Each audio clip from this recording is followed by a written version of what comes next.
কবি যতীন্দ্রমোহন বাগচির কাজলা দিদি। বাঁশবাগানের মাথার উপর চাঁদ উঠেছে ওই, মাকো আমার শোলক বলা কাজলা দিদি কই? পুকুর ধারে লেবুর তলে থোকায় থোকায় জোনাক জলে, ফুলের গন্ধে ঘুম আসে না, একলা জেগে রই।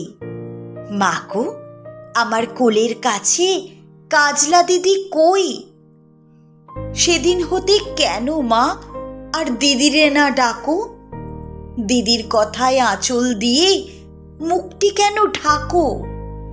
খাবার খেতে আসি যখন দিদি বলে ডাকি তখন, ও ঘর থেকে কেন মার দিদি আসে না কো?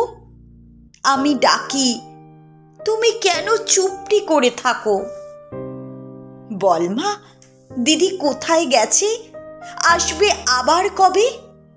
কাল যে আমার নতুন ঘরে পুতুল বিয়ে হবে, দিদির মতো ফাঁকি দিয়ে আমিও যদি লুকাই গিয়ে, তুমি তখন একলা ঘরে কেমন করে রবে?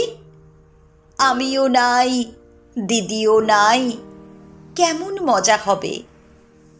ভুঁই চাপাতে ভরে গেছে শিউলি গাছের তল, মারাস নে মা পুকুর থেকে আনবি যখন জল। ডালিম গাছের ফাঁকে ফাঁকে বুলবুলিটা লুকিয়ে থাকে, উড়িয়ে তুমি দিও না মা ছিঁড়তে গিয়ে ফল। দিদি যখন শুনবে এসে বলবি কি মা বল? বাঁশবাগানের মাথার উপর চাঁদ উঠেছে ওই, এমন সময় মাগো আমার কাজলা দিদি কই?